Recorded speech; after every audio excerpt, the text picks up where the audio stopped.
C'était quoi? Ah non, je dis pas toi, j'ai demandé aux autres. Amen. Elle nous a parlé de l'identité. Amen. Donc, et lors de notre réveillon, nous avons eu encore le privilège de recevoir un homme de Dieu. Est-ce qu'on peut acclamer Dieu d'abord pour son passage? Amen. Il nous a beaucoup nourri. Prochainement, nous recevrons aussi son épouse qui est aussi pasteur. Amen. Ouais, qui passera aussi pour nous nourrir. Aujourd'hui, nous allons recevoir encore l'une des servantes, des assistantes pasteurs, la sœur Sandra. Amen. C'est elle qui nous apporte la parole aujourd'hui. Pendant qu'elle arrive, est-ce qu'on peut solennellement honorer cette parole avec des acclamations? Est-ce que nous pouvons nous lever pour acclamer non seulement la servante de Dieu, mais la parole de Dieu qui sera prêchée? La parole est une personne. Amen. La parole est une personne. Que Dieu te bénisse. Merci papa. Je rends grâce à Dieu pour l'opportunité qu'il me donne encore de me présenter devant vous. Je remercie le pasteur et son épouse parce que c'est lui qui nous permet de pouvoir encore nous présenter devant vous pour parler de la part de l'Éternel.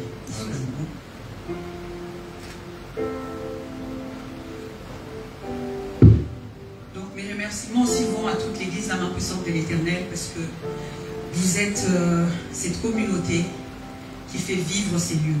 Amen. Dieu est au milieu de nous, mais si il n'y a personne, ce n'est plus une famille, ce n'est plus une maison. Amen. Donc nous allons confier, je vais remettre ces moments entre les mains de l'Éternel. Père éternel, tu es Dieu. L'honneur, la gloire, la magnificence est à toi, Jésus-Christ. En ce matin, Seigneur, c'est encore toi que nous avons élevé. Tu mérites l'honneur, l'adoration, Seigneur, les chants de louange qui montent de la plus profondeur de nos êtres, Seigneur. Nous t'avons déclaré, Seigneur, notre amour et nous continuons à dire que nous t'aimons, Jésus-Christ. Alors, pour ce moment, ces instants, Seigneur, où je suis là pour parler de ta part, que c'est que je suis disparaisse. Que la chair que je porte puisse s'éteindre complètement au nom puissant de Jésus-Christ. Que ces messages, Seigneur, que cette exhortation puisse être cette parole qui touche un cœur, qui transforme une vie, qui te ramène encore plus proche d'une personne qui s'était éloignée, égarée ou bien qui ne te connaissait pas. Qu'en ce moment, tu sois celui au milieu de nous qui change, qui guérit, qui transforme les vies. Moi, je ne suis qu'un simple instrument. Instrument par lesquels, Seigneur, toi, tu t'es glorifié. Ce n'est pas pour la gloire de qui que ce soit, ni même de moi-même, ni de, Seigneur, d'une autre personne, mais pour ta gloire seulement, Jésus-Christ. J'ai ainsi prié. Amen. Amen. Nous acclamons Jésus. Amen. Reprenons place. Amen. Donc nous sommes encore dans notre grand thème, tout est accompli. Cette petite phrase qui est tellement puissante, qui est tellement grande et qui renferme tant de mystères. Nous avons eu l'intervention de plusieurs hommes de Dieu. Notre pasteur nous a parlé dans ces thèmes, il nous a beaucoup enseigné là-dessus. Nous avons eu la visite, les passages des pasteurs Marie et Jérémie Taé qui nous ont aussi apporté leurs pierres, qui ont illuminé notre vision par rapport à notre thème. Et la servante de Dieu, Gaëlle, l'assistante pasteur, nous a aussi parlé. Elle nous a parlé de l'identité. Et nous avons été fortement bénis ce vendredi lors de notre veillée avec les passages du pasteur Pascal Fizer. Donc aujourd'hui, moi je suis aussi dans la continuité. C'est plus une exhortation qu'un enseignement. Donc je reste dans notre thème. Et mon sous-thème est j'aimerais nous parler du parcours qui sauve. Amen. Donc, tout est accompli. Le pasteur Marie nous a dit que ça se disait tétélestai. Ces seaux, ces tampons qu'on mettait sur toute facture qui a été réglée, sur toute facture qui a été payée. Qu'est-ce qui a été payé? Donc, qu'est-ce qui a été payé? Je commence par là. La première question que je me suis posée, c'est pourquoi l'œuvre de la croix? Amen. Amen. En allant dans les Écritures, la parole de Dieu, je suis allée tout de suite chercher la réponse à cette question. Donc, je suis tombée premièrement sur les livres d'Apocalypse 5.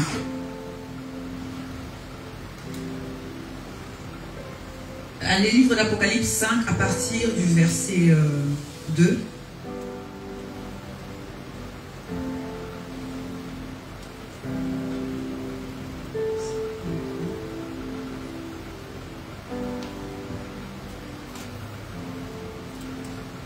Là, c'est l'apôtre Jean qui a écrit. Il a été enlevé, il était en extase quand il nous a relaté ce qu'il a vu.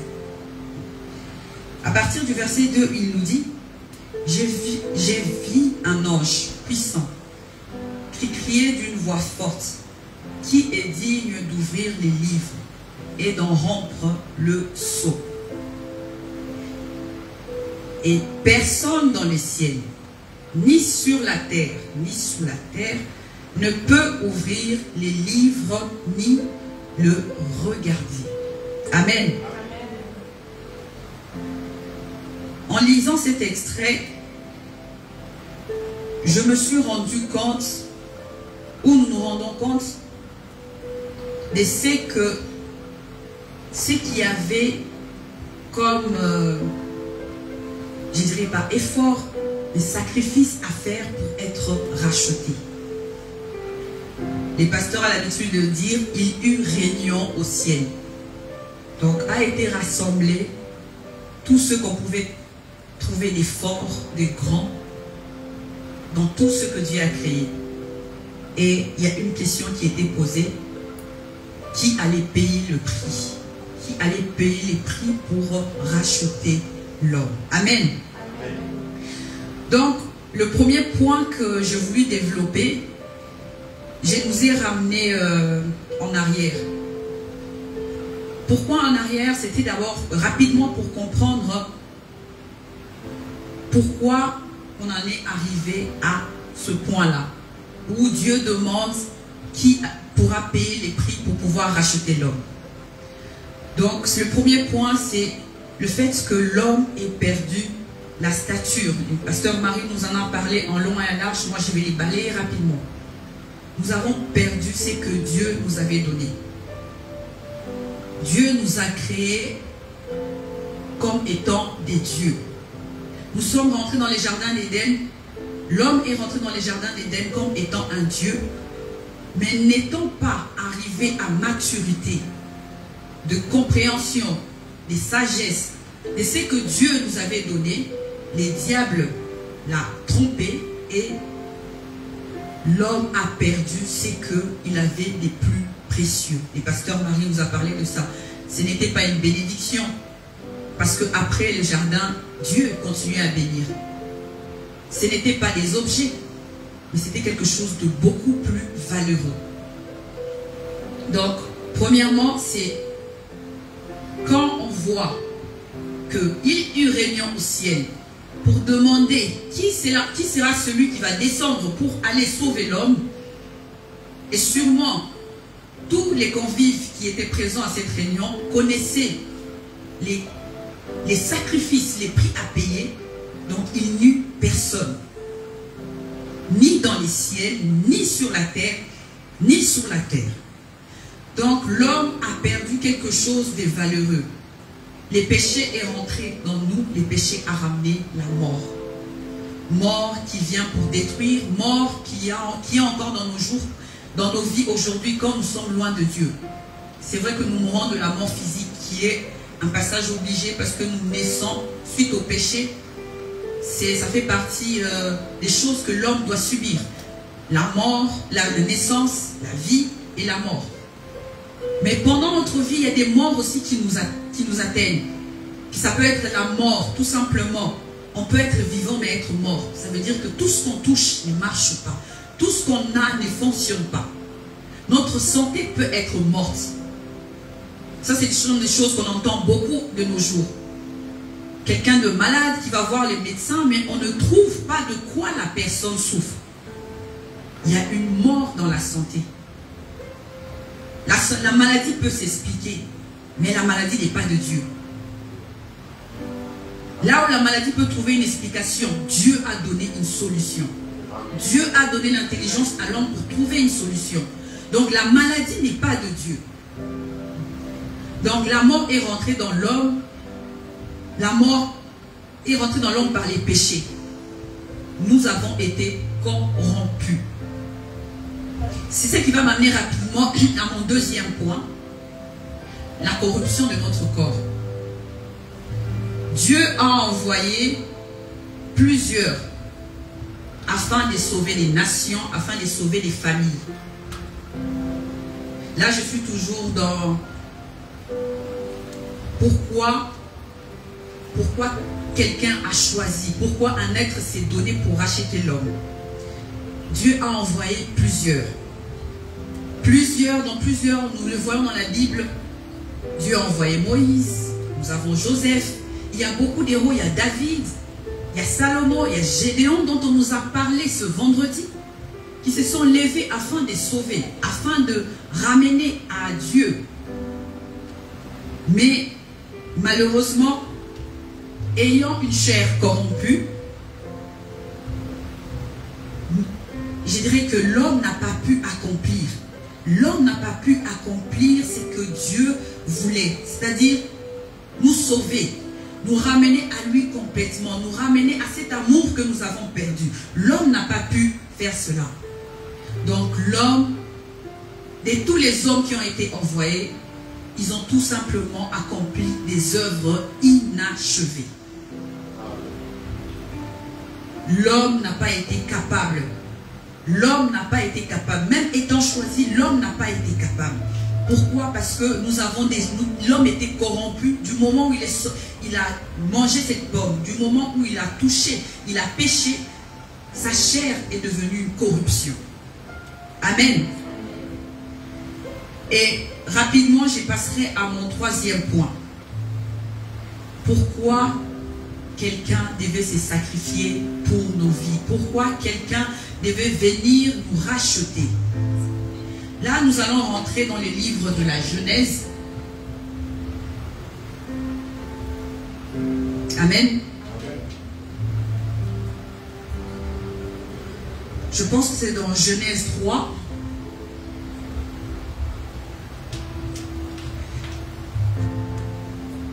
Je n'ai pas noté les versets. Si notre sœur pourrait nous la trouver. C'est les versets où Dieu dit à Satan que la postérité de la femme l'écrasera la tête et lui, il lui mordra le talon. C'est une promesse qui lui a été faite, qu'il allait être écrasé. Toujours dans la Bible, quand nous lisons, nous verrons que les diables n'ont pas oublié cette promesse. Que Dieu enverrait par la femme quelqu'un qui allait l'écraser, quelqu'un qui allait les détruire. Il est passé par la destruction. On peut tous avoir un jugement ou une opinion sur toutes les personnes que Dieu a choisies ou envoyées. Mais quand nous regardons de plus près, c'est la main du diable qui était tout le temps derrière. Je commencerai par l'exemple des Caïns. Dieu donne de la valeur au premier fils, au premier enfant. Il y a une autorité, un pouvoir que les premiers enfants portent. On parle souvent de ça dans la Bible en termes des primeurs, la primauté. Le diable s'est dit que Dieu passe toujours par le premier enfant pour pouvoir bénir la famille, pour pouvoir aller plus loin. Il est allé corrompre les premiers-nés de Adam et Ève en l'amenant à commettre l'irréparable. Adam a péché par jalousie et par haine. C'est qu'il faisait de lui une personne complètement disqualifiée, surtout disqualifiée aux yeux de Satan, en se disant que ce n'est pas cet homme-là qui va écraser sa tête. Parce que selon la loi de Dieu, il a péché. Comme il a péché, il ne peut pas se rapprocher de Dieu. Dieu ne peut pas l'utiliser parce que c'est une personne qui a vécu, qui a agi dans la corruption. Amen. Et nous pouvons, des exemples comme ça, il y en a beaucoup dans la Bible. Plusieurs aînés des familles ont été détournés. Nous avons l'exemple de Ruben. Ruben qui a été maudit par son père parce qu'il avait pris une de ses concubines. Et pour voir que cette malédiction ne pouvait pas lui permettre à lui de pouvoir hériter de la bénédiction ou tout simplement faire trembler Satan en disant que c'est lui qui allait peut-être l'écraser la tête. Mais Dieu est un Dieu, je dirais, c'est un Dieu de l'inattendu. Satan s'est acharné à détruire les premiers-nés. Dans la famille de Jacob, nous voyons que Dieu est allé voir l'avant-dernier, le cadet. C'est au travers de ce que lui il a pu exprimer que l'ennemi a compris que Dieu avait sa main sur cet enfant. Il a essayé de l'éloigner, il a essayé de les détruire. Mais c'est par lui que la bénédiction est venue dans la famille, c'est par lui que la bénédiction est passée pour les Israélites, pour la nation. Amen. Donc, les diables, pendant longtemps, il a poursuivi. Au-delà du fait qu'il détruisait l'homme, au-delà du fait qu'il voulait que l'homme ne puisse plus être agréable à Dieu. Et nous voyons dans la Bible que l'homme n'a pas été agréable à Dieu. Dans plusieurs versets, dans plusieurs époques, Dieu dit que l'homme est un infidèle. Et nous l'avons vu aussi, les pasteurs, Pascal nous en a parlé avec l'histoire des Gédéons. Gédéon a fait cet acte qui l'a ramené vers Dieu. Il a bâti un autel pour Dieu. Et avec ça, ils ont gagné des batailles qui ont fait de leur nation une nation forte. Mais rapidement, ils sont tombés dans l'idolâtrie. Donc Satan n'a jamais perdu de vue cette parole, cette promesse, comme quoi sa tête allait être écrasée. Amen. Amen. Donc, après avoir combattu tout ce que Dieu avait choisi dans la Bible, et Dieu ayant vu que l'homme n'était pas à la hauteur, ça c'est mon approche personnelle, alors il s'éteint cette réunion dans laquelle Dieu demande, Dieu cherche qui est celui qui va être à la hauteur. Donc nous retournons dans Apocalypse 5. Le verset 6 nous dit, donc à partir du verset 5, et l'un des vieillards me dit, ne pleure point. Ça, c'est, il parle à Jean, pardon, à l'apôtre Jean. Voici les lions de la tribu de Juda, les rejetants de David, a vaincu pour ouvrir les livres et ses 7 sceaux. Donc, à ce moment-là, quelqu'un s'est présenté. Quelqu'un a décidé de venir porter nos fautes, nos transgressions, le péché, afin que nous devenions de nouvelles personnes. Amen. Amen. Et ça, c'est mon approche. Au moment où Dieu a décidé que quelqu'un devait nous sauver et que Jésus-Christ s'est présenté, a été révélé sa venue sur la terre. Dans les livres d'Ésaïe. La parole de Dieu nous dit dans les livres d'Ésaïe 9. Nous allons aller dans Ésaïe 9.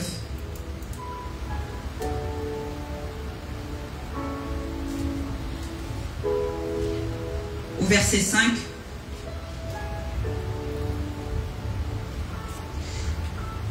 Car un enfant nous est né, un fils nous est donné, et la domination reposera sur son épaule. On l'appellera admirable, conseiller, Dieu puissant, Père éternel, prince de paix. Cette révélation étant dans le monde, les diables s'est mis à la quête du Messie. Mais ne sachant pas que c'était dans les plans de Dieu que Jésus-Christ vienne pour que nous soyons sauvés. Jésus-Christ vienne afin de détruire complète, parce qu'il l'avait promis à Satan en lui disant qu'il allait être écrasé. Sa tête allait être écrasée. Amen. Amen. Et là, les diables, comme j'ai dit, s'est mis en quête de pouvoir détruire ces personnes qui avaient la capacité de venir les détruire et de venir sauver l'homme. Et là, nous avons aussi dans Ésaïe 53, c'est que cette personne, celui qui devait faire ce sacrifice, a été révélé. Dans Ésaïe 53, la parole de Dieu nous parle de comment il a souffert. Cette souffrance-là, et je pense que nous l'avons entendu, il nous a été bien expliqué par tous les intervenants qui sont passés ici. Cette souffrance-là, chaque coup, chaque souffrance est une libération pour nous. Là où il a été blessé, on nous dit que par ses meurtrissures, nous sommes guéris. Donc quelque part, la maladie n'a pas d'emprise sur nous. Parce que pour tout ce qu'il a fait comme chemin de la croix, du moment où il a été insulté, injurié, il a perdu la paix, les sommeils, il ne dormait pas, il a souffert. Toute cette souffrance-là, il a porté pour que nous, aujourd'hui, nous n'ayons pas cette souffrance, que nous n'ayons pas la maladie, que nous ayons la paix. Mais au-delà de tout ça, il a fait pour que nous soyons rachetés. Rachetés pour être sauvés. Parce qu'au-delà de la vie que nous avons sur terre, il y a une autre vie, il y a quelque chose de beaucoup plus valeureux que l'ennemi ne veut pas que nous puissions toucher. Le pasteur Jacques a l'habitude de nous dire que le diable a été expulsé du ciel. Et depuis qu'il a été expulsé, il n'est plus jamais revenu. Alors pourquoi il accepterait que toi tu aies cette grâce-là de retourner dans ces lieux? Parce que lui, il sait ce qu'il y a là-bas. Lui, il a vu comment est-ce qu'il y a tout ce qu'il y a là-bas, le bonheur, la paix, l'amour, la joie. Chose qu'il ne peut retrouver ni sur cette terre, même s'il essaie de créer tout ce qu'on peut imaginer. Pourquoi il te donnerait l'opportunité, l'occasion de pouvoir aller vivre ce que Dieu nous avait déjà donné? Chose qu'on a perdue avec le péché.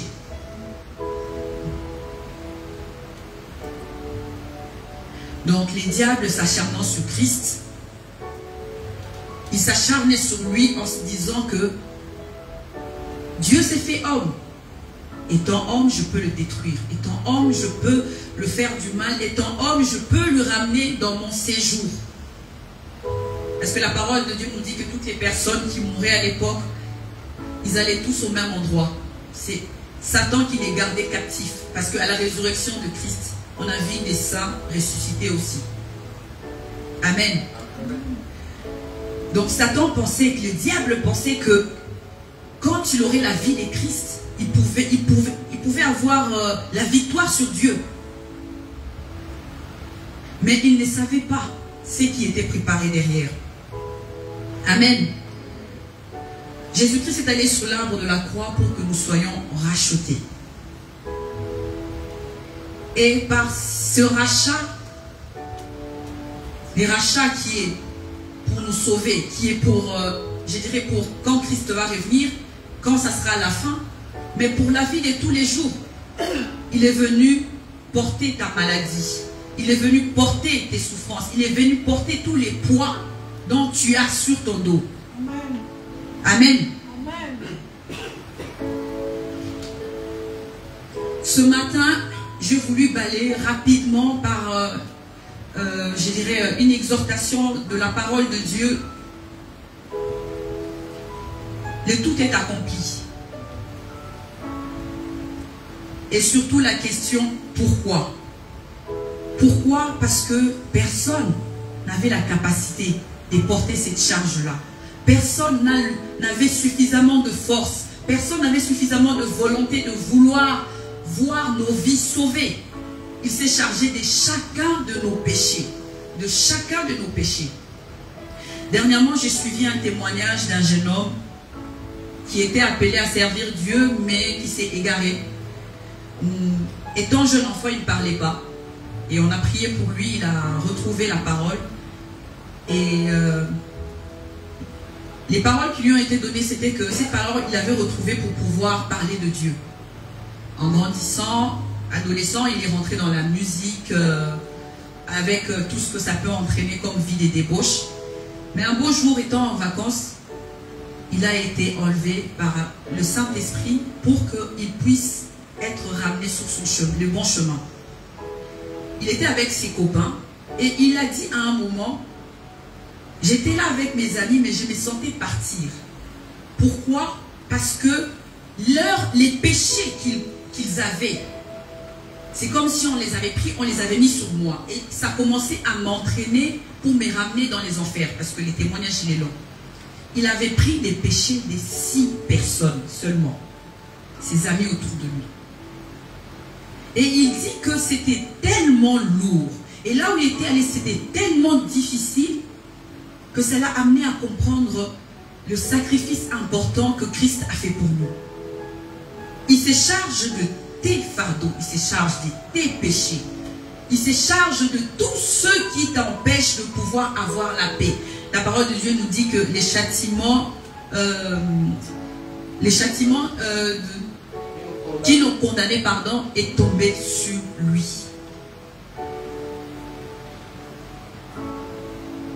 Nous avons la paix parce que cette souffrance-là, nous pouvons avoir la paix parce que le monde, le diable nous amène à vivre des circonstances compliquées, la souffrance, la maladie, toutes sortes de choses, la pauvreté. Ces choses nous enlèvent la paix, ces choses nous enlèvent la joie. Mais cette condamnation-là a été sur lui. Donc, aujourd'hui, après avoir brièvement parlé de toute cette partie dans la Bible qui nous montre tout simplement qu'il y a quelqu'un qui a accepté. Le pourquoi, c'est parce que toi, tu as perdu quelque chose par Adam et Ève. Le pourquoi, c'est parce que beaucoup ont été envoyés, ils n'ont pas réussi. Le pourquoi, c'est parce que le diable avait une promesse que quelqu'un viendrait par la femme qu'il avait utilisée pour pouvoir détruire l'humanité, pour pouvoir l'écraser la tête. Amen. Et étant allé sous l'arbre de la croix, il nous a apporté quelque chose de merveilleux. Nous sommes pécheurs. Nous avons encore cette chair qui est corrompue. Mais par ces sacrifices-là, tu as la possibilité, à chaque seconde, à chaque instant, de revenir à Christ. Les pasteurs, Pascal nous l'a dit. On ne doit pas être inconscient et les faire, on pêche consciemment et on revient à lui. Mais nous avons cette possibilité. À chaque moment que tu pêches, tu dois t'enlever de la tête que je suis sale. Tu dois t'enlever de la tête que je ne suis pas à la hauteur. Je ne peux pas me présenter devant le roi. Pourquoi? Parce qu'il y a une œuvre merveilleuse qui a été faite. Cette œuvre-là t'amène à revenir à chaque fois que l'ennemi t'a trompé. À chaque fois que tu te retrouvais dans un trou. À chaque fois que tu te retrouvais dans les péchés. Parce que c'est cette condamnation-là.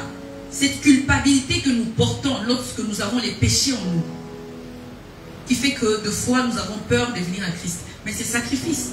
L'œuvre de la croix, tout est accompli, te dit que tu peux.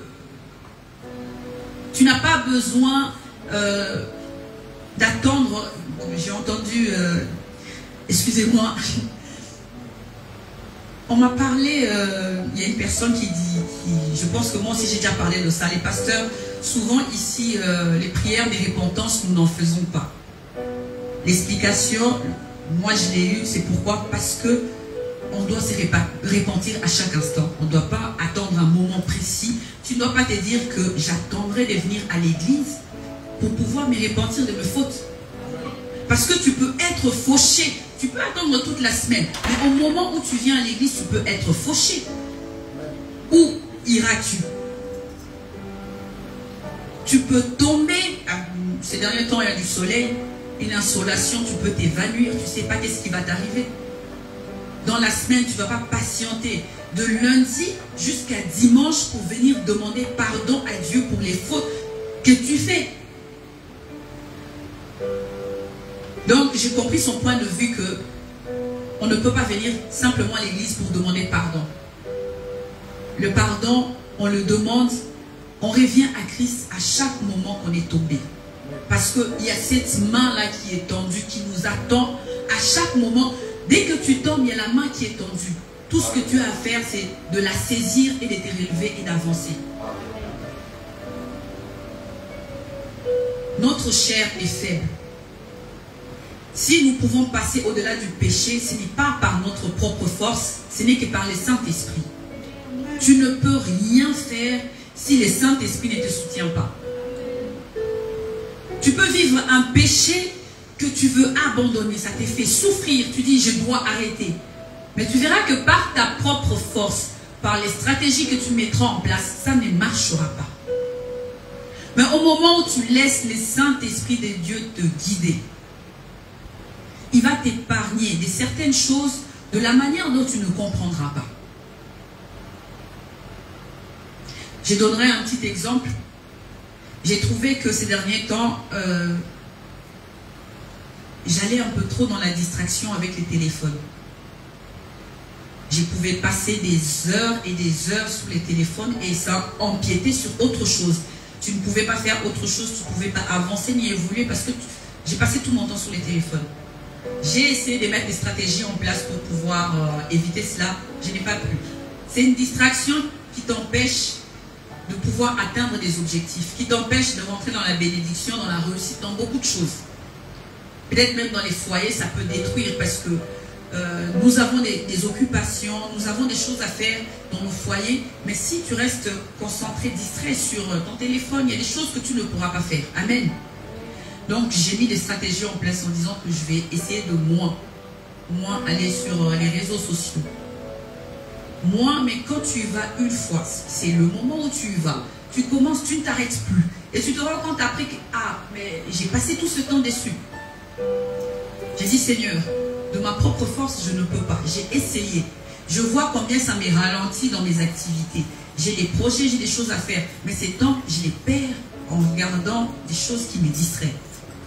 Et c'est là où je me suis rendu compte que il y avait des choses qui venaient remplacer les temps où j'avais envie de passer quelques secondes sur les téléphones.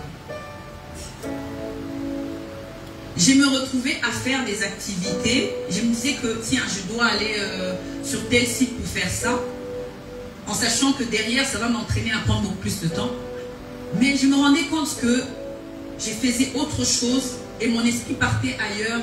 Et c'est seulement, je dirais, au moment du coucher, j'ai dit, mais tiens, je ne devais pas aller sur Internet. J'ai gagné du temps. Et ça m'est tellement arrivé que je me suis dit que c'est le Saint-Esprit. Et là, je commençais à remercier. J'ai dit, merci Saint-Esprit. Pourquoi? Parce que tu m'empêches d'aller.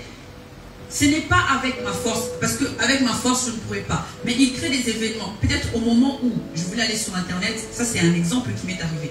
Il y a un coup de fil important, par exemple, soit l'administration qui m'appelle. Au moment où je veux commencer à parler avec la personne, je me rends compte que je dois faire des choses tout de suite.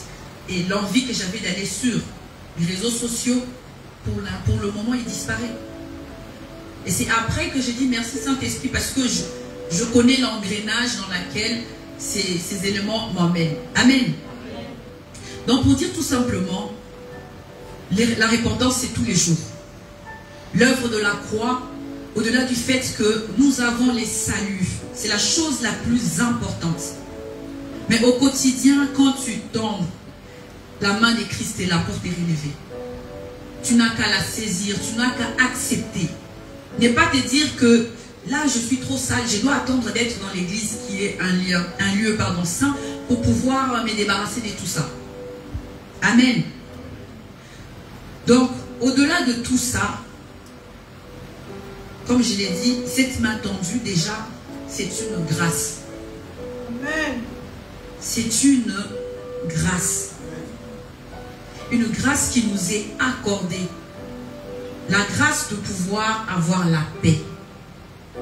Je parle de la paix parce que c'est quelque chose que beaucoup de personnes n'ont pas. C'est vrai qu'on s'arrête à dire j'ai besoin d'argent, je vais être en bonne santé. Mais tu peux avoir tout ça. Mais si tu n'as pas la paix que donne les Saint-Esprit, tu ne peux rien faire. C'est là où maintenant on a peut-être une interrogation bizarre avec les personnes fortunées. Elle a tout. Elle a la santé, parce qu'elle est coach, les bons médecins autour, elle a l'argent, elle a tout ce qu'il faut. Mais elle a l'impression d'avoir un vide qu'elle ne peut combler. C'est qui les amène des fois à faire des choses que nous ne comprenons pas. Faire un voyage seul, traverser les océans. On ne comprend pas. Parce qu'ils cherchent à combler un vide. Ce vide, c'est une paix. La paix, et cette paix-là, il n'y a que le Saint-Esprit qui peut nous l'accorder. Donc c'est une grâce. Donc nous avons reçu le Saint-Esprit, chose que avant Christ, c'était pas possible. L'œuvre de la croix a été, je dirais, un cataclysme. Amen. Ça a été un cataclysme. J'utiliserai un terme du monde qui a changé l'ordre mondial. Amen. L'œuvre de la croix, au moment où Christ a dit tout est accompli, il y a eu un cataclysme qui a changé l'ordre mondial. Nous n'avions pas la possibilité d'entrer dans la présence de Dieu. Le voile s'est déchiré. Au moment où Christ a rendu l'âme, la nature s'est inclinée. La nature s'est inclinée. Qui a la capacité de faire ça? Avant Christ, le Saint-Esprit était au-dessus. Nous lisons dans plusieurs versets dans la Bible où on dit l'Esprit de Dieu était sur tel homme de Dieu, était sur tel homme de Dieu. Aujourd'hui, avec ce qui a été fait, il est parti pour nous envoyer les consolateurs. Les consolateurs, il est dans chacun d'entre nous. Il n'est jamais loin. Si tu veux le voir, si à l'œuvre, laisse-lui la place. Fais-lui confiance. Donc, pour la conclusion, c'est une question que je nous pose à nous tous. Après une œuvre aussi merveilleuse, après les tout est accompli, pourquoi tu es encore malade?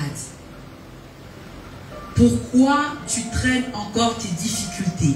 Pourquoi tu as encore des problèmes psychologiques? Pourquoi dans ta tête tu te dis que je ne vais pas bien, je ne me sens pas bien? Pourquoi? Parce que la grâce est disponible. Nous arrivons dans ces lieux où la manifestation du Saint-Esprit est peut-être aussi beaucoup plus forte que nous ne pouvons la avoir peut-être chez nous. Il y en a qui ont cette manifestation, qui ont compris que le Saint-Esprit est Dieu au-dedans de nous. Pour marcher correctement sur cette terre, il faudrait lui faire de la place. Mais ce lieu est un lieu particulier. Où Dieu te dit, quand tu viens là, dépose tes fardeaux. Dépose ta maladie. Dépose tes soucis. De quoi avons-nous peur? Nous écoutons la parole de Dieu. Nous avons foi, on sait que cette parole dit. Nous croyons en cette parole. Mais pourquoi ne pouvons-nous pas croire au fait que, en déposant nos soucis, nous allons avoir la paix? Parce que la grâce est disponible. Nous avons cette tendance à dire que, oui, mais ma maladie est compliquée. Oui, mais mon problème est compliqué. Qu'est-ce que Dieu ne peut transformer? Oui, mes problèmes sont trop compliqués. Moi, je suis passée par beaucoup d'épreuves dans la vie. Et là où on trouve des complications, quand on fait confiance à Dieu, il n'y a plus de complications. J'ai été sans domicile fixe pendant quelques mois. Dans ces pays où on t'explique, pour avoir un logement, il faut avoir un travail. Donc, c'est pas non plus n'importe quel travail, il faut avoir une bonne situation. Donc, un travail qui va te permettre de pouvoir régler facilement ton loyer. Donc, il y a plusieurs conditions qui font que pour une personne comme moi à l'époque, qui n'avait plus de travail, qui n'était plus rémunérée par... je ne percevais plus de chômage, je n'avais plus rien. J'ai pu avoir un logement. Je suis allée avec mon dossier bancal. Il n'y avait rien dans mon dossier. Je suis allée voir ces personnes-là. J'ai tout simplement dit, bon, je me lève, j'y vais. Dieu, tu fais comme tu veux. Ils ont vu mon dossier avec presque rien dedans. Mais ils m'ont accordé un logement. Alors de quoi avons-nous peur?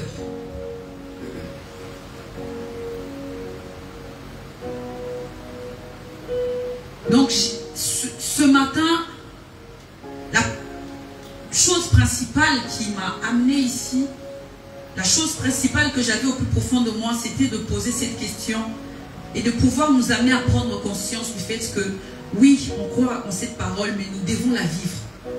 Amen. Il y a une autorité, un pouvoir qui nous a été donné par ce sacrifice. Les saluts, nous l'avons déjà. Tu crois, tu as la foi, les saluts, tu l'as déjà. Les saluts, c'est... Si Christ revient tout de suite, tu as les saluts. Mais apparemment, tu as encore des jours sur cette terre. Pourquoi continuer à porter tes souffrances? Pourquoi continuer à lutter avec la maladie? Ouvre ton cœur. Laisse Jésus-Christ porter. Parce qu'il l'a fait. Ça a déjà été fait. Ça n'attend plus que ton approbation. Ça a déjà été fait. Laisse Christ porter. Parce que ça a déjà été porté. Laisse ces fardeaux à Christ. La sincérité de ton cœur face au tout est accompli t'apporte des miracles. T'apporte les changements, t'apporte la transformation. Donc, je voudrais qu'on prenne un temps de prière pour qu'au fond de nous, chacun d'entre nous prenne conscience du fait qu'il y a des choses pour lesquelles on ne laisse pas Dieu venir agir.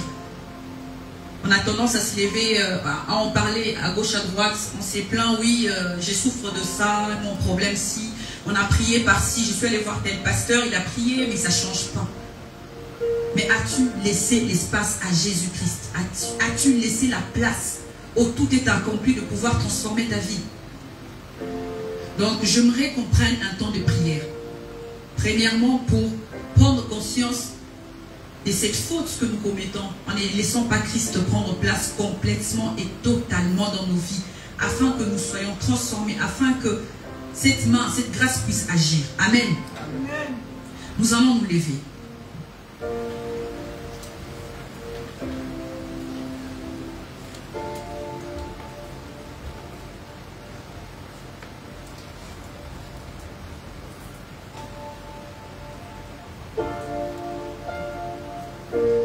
Je sens monter en moi les faits que nous devons encore, pour certains en tout cas, revenir à Christ. Lui déclarer encore les faits que c'est lui que nous avons choisi. C'est lui que nous voulons. Et que nos vies, nous lui avons donné complètement. Amen. Je nous demanderai de répéter ces paroles après moi. Père éternel, merci pour cette grâce. Pour ces sacrifices merveilleux. Ce matin, je me présente à toi afin de te donner ma vie. Je donne ma vie à Christ. Je renonce au péché.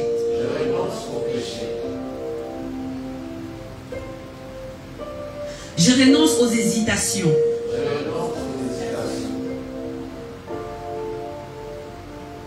Je viens te faire confiance, Jésus-Christ.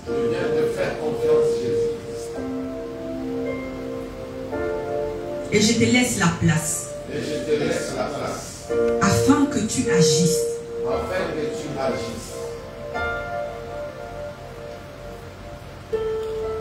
Je ne puis rien. Je ne puis rien. Par moi-même. Par moi-même. Mais avec le Saint-Esprit de Dieu au-dedans de moi. Mais avec le Saint-Esprit de moi. Je suis transformé. Je suis transformé. Alors ce matin, je t'accepte. Jésus-Christ. Comme étant mon Seigneur. Et mon Sauveur. Que tu prennes toute la place, Jésus-Christ. Je regrette de ne pas t'avoir fait confiance. Alors me voici, Jésus. Agis comme tu le veux dans ma vie.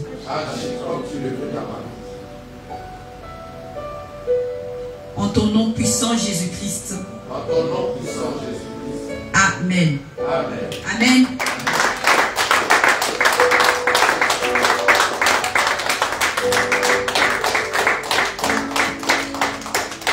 Ma conclusion, c'était plutôt un cantique. La grâce est disponible. De Gaël. Et il y a particulièrement, je dirais, une strophe. C'est tous les chants qui nous parlent de cette grâce merveilleuse du tout est accompli.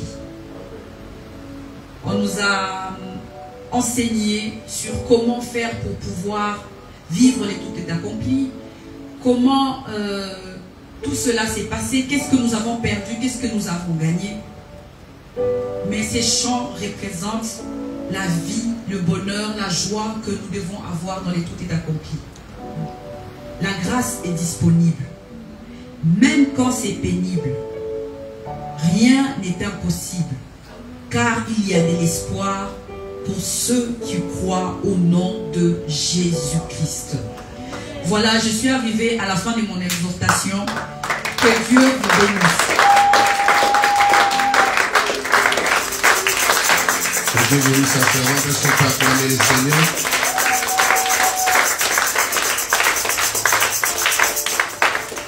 Amen. Nous sommes arrivés presque au terme. Mettez-vous, je vais vous communiquer 2 ou 3 versets. Vous allez compléter pour lire à la maison très rapidement. Mettez-moi ça rapidement. 1 Pierre chapitre 5, verset 7. 1 Pierre chapitre 5, verset 7. 1 Pierre 5, verset 7. Amen. Amen. Et déchargez-vous sur lui de tous vos soucis, car lui-même prend soin de vous. Et déchargez-vous sur lui, c'est-à-dire Jésus-Christ, de tous vos soucis, car lui-même prend soin de vous. Amen. Deuxième verset, Hébreux 4, verset 16. Hébreux 4, verset 16. Notez ça. Approchons-nous donc avec assurance du trône de la grâce, afin d'obtenir miséricorde et de trouver grâce pour être secourus dans nos besoins. Amen. Troisième verset, Matthieu chapitre 11, verset 28. Matthieu 11, verset 28.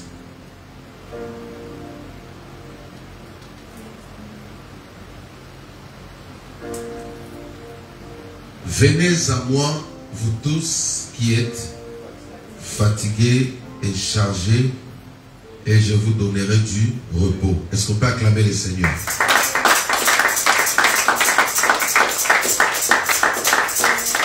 L'un des messages principaux, c'est une question que le Seigneur te pose. Pourquoi continuez-vous, ou pourquoi nous continuons à porter nos fardeaux?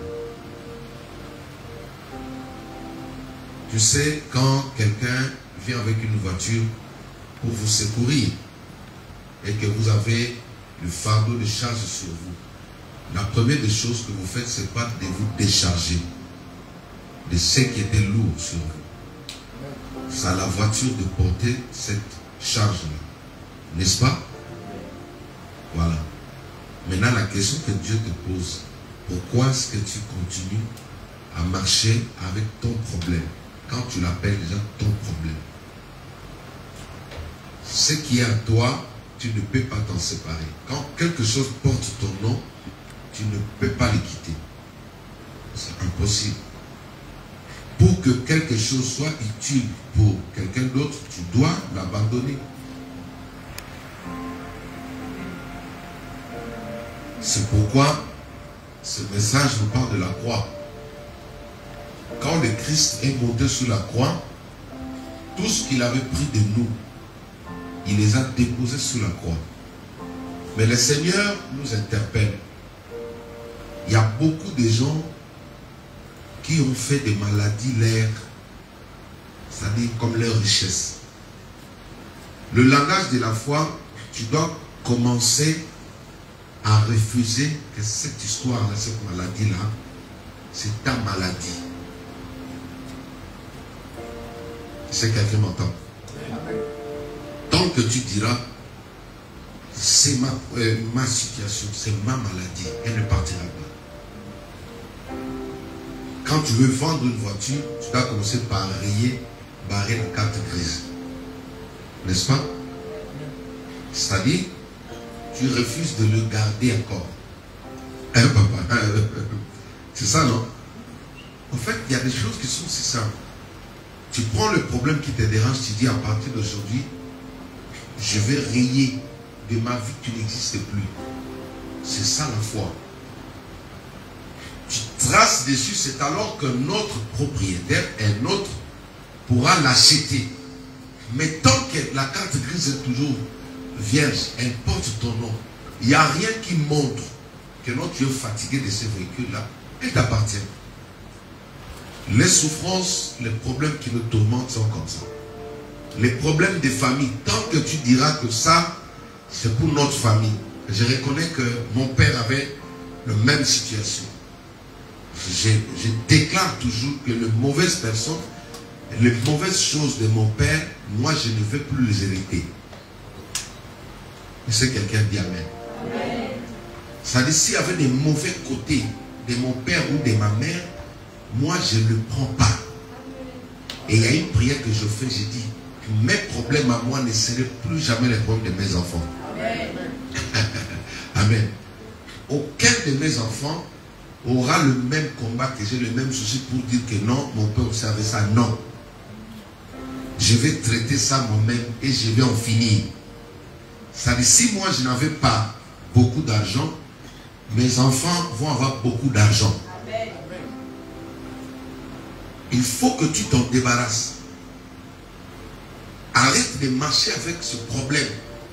Jésus est venu pour que tu te décharges. Prends le problème que tu as dit, Jésus, prends ça. C'est pour ça, c'est pour toi. Tant que tu n'as pas barré la carte grise, cette maladie-là ne va pas te quitter. Amen. Quand il y a une contravention, quand ça arrive, ça va localiser la personne qui détient encore la carte grise.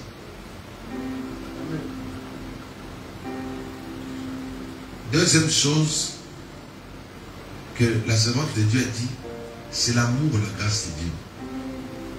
Quand tu viens vers Jésus, sois rassuré que Jésus t'a pardonné. C'est la première des choses. Toi, tu dois l'accepter. Parce que nous, les hommes, le prédicateur, le pasteur, on a tendance à juger les gens plus que Dieu lui-même. Admettons, on te dit que telle personne est tombée dans l'impudicité. Quand tu vois comment le chrétien sanctionne la personne, c'est différent de Dieu. Or, Dieu, le Christ, dès qu'une personne tombe, à l'instant, quand il dit papa, pardonne-moi, il le pardonne. Il peut encore l'utiliser plus puissant que toi qui s'est moqué de lui. Alléluia. C'est pourquoi quand tu as le cœur de Dieu, tu donnes toujours le temps. Une femme a été surprise comme ça. Les gens disaient c'est fini. Mais Jésus s'est servi de cette femme. La grâce, la miséricorde de Dieu est plus puissante. La miséricorde de Dieu anéantit la force du péché. Là où il y a la miséricorde, c'est pourquoi la Bible dit, là où le péché abonde, la grâce sur. Est-ce que tu vois? La grâce surabonde. Et Jésus te dit qu'il t'a déjà pardonné. Les choses que le diable te rappelle seraient un avortement ou quoi. Jésus te dit que lui, il avait déjà pardonné. Tu serais même dans le fétichisme. Quand tu renonces, tu confesses, Jésus te pardonne. Un homme était dans le cimetière. Cette personne incarnait la puissance occulte de cette ville. Les principautés, parce qu'on dit que personne ne pouvait l'arrêter. Ni l'armée ne pouvait pas enchaîner cette personne. C'est-à-dire les divinités, les esprits qui géraient la ville de Gadara résidaient en lui. Parce qu'un homme peut avoir, ou le corps d'un homme peut loger des milliers des esprits. Parce que le corps de l'homme est comme une maison spirituelle. Quand tu vois dans le rêve, Dieu te montre une maison parfois vide, une maison tout sombre, ça peut être ta vie. Amen. C'est pourquoi Jésus dit, je me tiens à la porte, je frappe. Il parle de la porte, mais de la maison qui est ta vie. Cet homme-là, Jésus vient le même jour-là, sans baptême, sans Saint-Saint, sans affermissement. Il libère la personne est délivrée, il part, il évangélise dans plus de 10 grandes villes. Et quelques temps après, les gens vont retrouver cette personne-là assise avec Jésus. Jésus t'aime. Le message de la croix est venu pour te décharger. Dis avec moi, déchargement. L'une des choses qui te bloque pour voir la puissance de Dieu, c'est parce que toi-même tu sais que tu es un pécheur. Cet évangile-là, souvent les gens le disent. Mais quand Paul dit prier pour le saint, les saints que Paul dit là, c'est qui? C'est les anges au ciel? Non, c'est toi. Alléluia. Tu es saint parce qu'il y a quelqu'un qui était devenu péché. Il faut enlever cette culpabilité dedans de toi. Tu as entendu Manuel? C'est pourquoi je t'avais dit, quand tu veux avancer avec Dieu, il ne faut pas avoir l'habitude de rentrer d'abord. Quand j'étais enfant, mes parents ont fait ça, mes parents ont fait ça, et tu t'accroches à ça. C'est ça qui t'intéresse toi. Quand on te dit, ton père avait fait ça, ça tu aimes. Mais ce que Jésus est venu faire dans ta vie, ça ne te dit absolument rien. Ça, pour beaucoup, c'est pas ça. C'est pourquoi là où on parle de ces histoires, il y a du monde. On ne juge pas.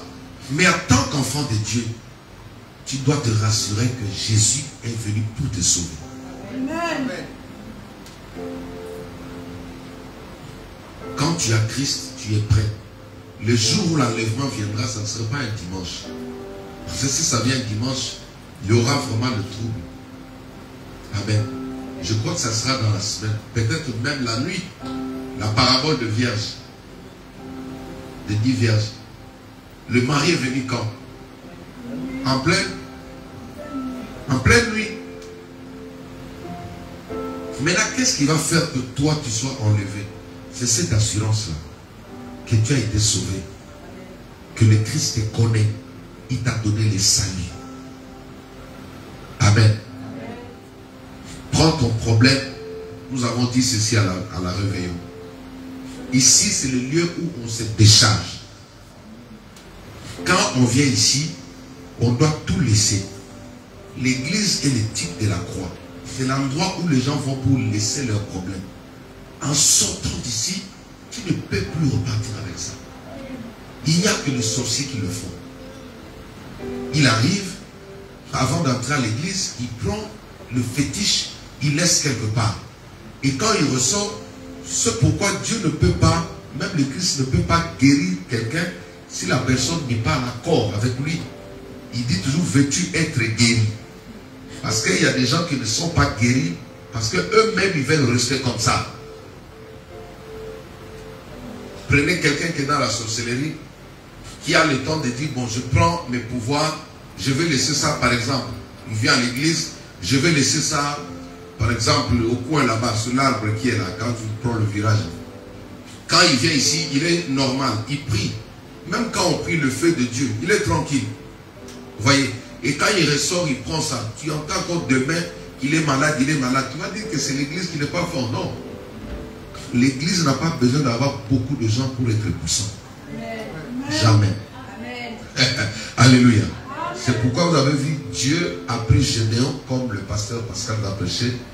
Il a pris Gédéon, il a dit, tu dois amener tous ces troupes qui vont t'accompagner à la guerre, amène-les aux eaux là-bas. Ils vont boire de l'eau. Ceux qui vont boire de l'eau comme des chèvres, tu les élimines. Pour que quelqu'un soit fort, tu n'as pas besoin d'avoir une multitude de gens autour de toi. Amen. Si tu veux réellement être guéri, transformé par la puissance de la croix, prends ce que tu appelles ton problème là. Laisse ça. Il n'y a que Jésus qui est capable de prendre certaines maladies, certaines situations qui nous compliquent. Il n'y a que Jésus. Le problème d'avoir des enfants. Mais tant que pour toi c'est ton problème, tu as dit c'est ton problème, qu'est-ce que Jésus va faire? La première fois que Tel Osborne a eu échec sur sa croisade en Inde, il est arrivé, vous savez ce qu'il a fait ici en France, ils l'ont taxé des magiciens. Moi j'étais encore en Afrique, ceux qui ont assisté la croisade qu'il y a eu à Vincennes, sur l'esplanade là, à Vincennes. Les Français l'ont appelé magicien. C'est passé sur TF1, ils n'ont jamais vu ça. Il a précisé que sur Jean 3,16. Et quand il a dit, Seigneur, que les paralytiques marchent, que les aveugles voient, c'était un scandale. Ça criait là-bas, je vois, je marche, je marche. Ça a dépassé l'entendement des gens. Mais cette même personne, regardez, il va en Inde. Là-bas, on amène tous les boités, les aveugles, on les met devant. Parce qu'à l'époque de la Bible, les malades, on les mettait devant. Mais à l'époque de VIP, les malades, on les chasse. Ils sont derrière, on prend les gens en bonne santé, bien habillés, on le met devant pour la déco. C'est qui a compris quelque chose? C'est pourquoi le miracle du paralytique s'est passé en dehors de l'église. Quand Pierre a dit, c'est que je n'ai ni argent ni or. C'était au moment du culte. Cet homme était censé être à l'église parce qu'il était malade. Mais ils l'ont mis dehors. C'est pourquoi Jésus qui est adoré dans l'église s'est manifesté dehors. Est-ce que tu as compris? Amen. Donc là où ils adoraient dans le temple, en réalité Jésus n'était pas là. Jésus était dehors. Il était en train de résoudre les problèmes du paralytique. C'est pourquoi vous voyez à certaines églises, vous entrez, il y a mis aux deux des miracles. Parce qu'on a changé, on a inversé les choses. Bien habillé, on rapproche les malades, on jette. Je ferme la parenthèse. Tel Osborne, il finit de prêcher. Lui, il n'a prêché que Jean 3,16. Il n'a pas sorti de connaissances telles que nous les brandissons aujourd'hui. Quand il a dit, Seigneur, mon Dieu, guéris les malades, les amis, pour la première fois, il a eu échec. Aucun aveugle n'a recouvert la vue. Aucun paralytique. Ils étaient tous sur leur chaise, le fauteuil roulant. Maintenant, là, il dit, mais je n'ai pas péché. J'ai gêné. D'habitude, quand je parle comme ça, les gens sont guéris. Mais non. Il dit non. Saint-Esprit, sur place, il dit Saint-Esprit, tu dois me dire pourquoi tu veux me laisser recevoir toute la honte devant les gens comme ça. Le Saint-Esprit lui dit non, c'est pas moi. Alléluia. Le Saint-Esprit, donc Jésus-Christ dit, ce n'est pas moi. Pose la question à ces gens qui sont devant toi. Voulez-vous être guéri? Alléluia. Amen. Quand il a posé la question, qui veut être guéri? Personne n'a levé la main. Il va chez les aveugles. Qui veut recouvrir la vue? Personne n'a levé la main. Les boiteux qui veulent marcher, personne n'a levé la main. Parce que leur positionnement leur donnait quelques droits. Ils savaient que le fait pour moi d'être comme ça malade, j'aurai des aides. La CAF va m'aider, il va me payer. Hein? La CAF, les assistants sociaux vont me donner. Ils vont me faire ça, alors je préfère rester comme ça. De telles personnes, il y en a de nos jours. C'est pourquoi les gens ne sont pas guéris.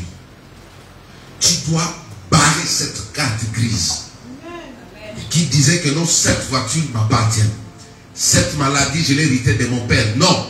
Le problème de ton père ne doit pas devenir le problème, ton problème. Alléluia. Toi, tu peux changer l'histoire. Mais d'abord, laisse ça. Tu vois, comme tu es venu là, ne sors pas d'ici avec le même problème, avec le même souci. Jésus dit, déchargez-vous. Déchargez-vous sur lui. Qui veut être guéri? Même le pasteur le plus puissant. Dieu, pour honorer son serviteur, tu peux marcher. Mais 2 secondes après, cette histoire va te relocaliser encore. Que cela ne t'arrive pas au nom de Jésus-Christ. Tant que pour toi, cette vie-là te convient, Jésus ne va rien faire.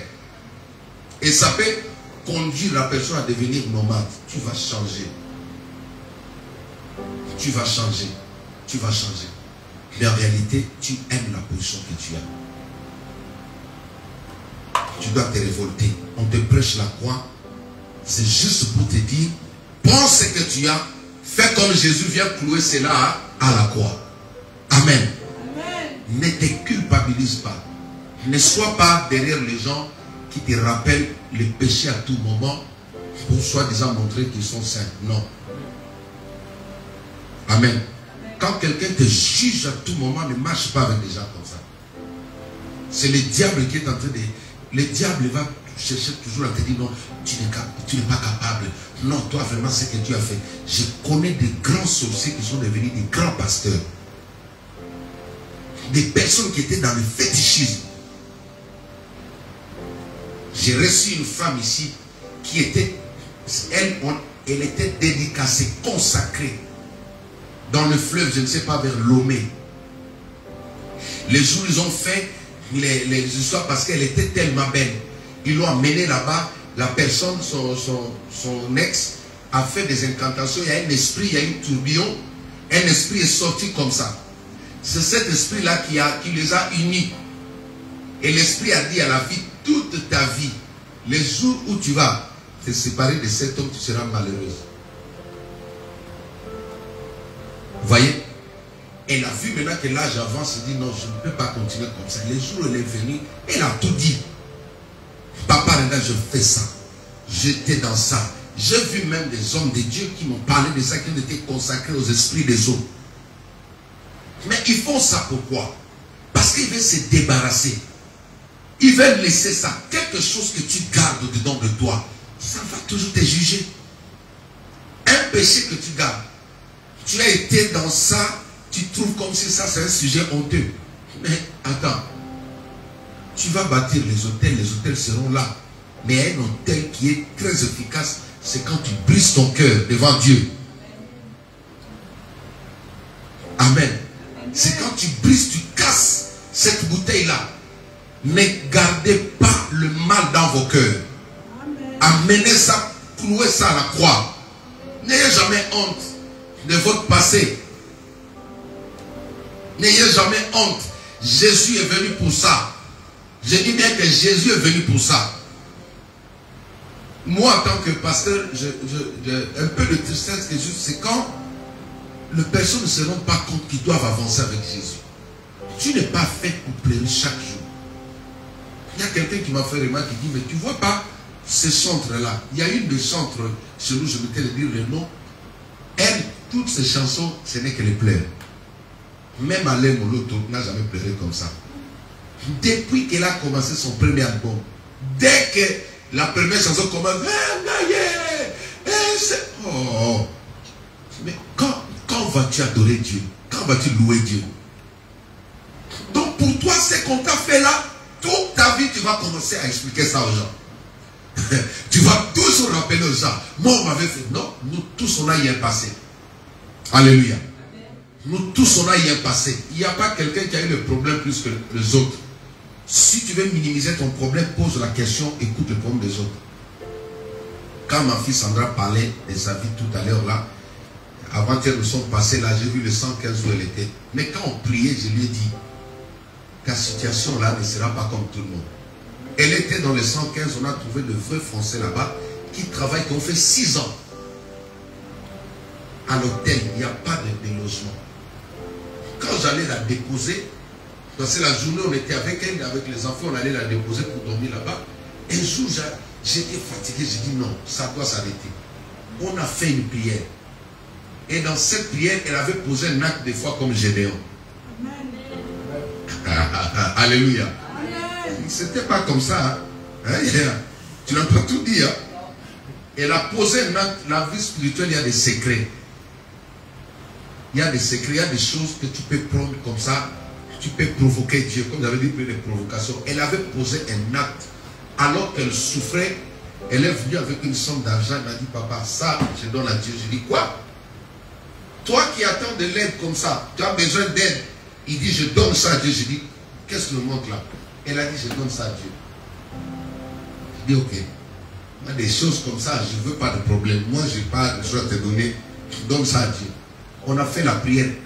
2 jours après, là où il y avait des gens avec des fiches de paye de mon travail, et c'est à elle qu'on a donné l'appartement. Est-ce que tu peux acclamer le Seigneur?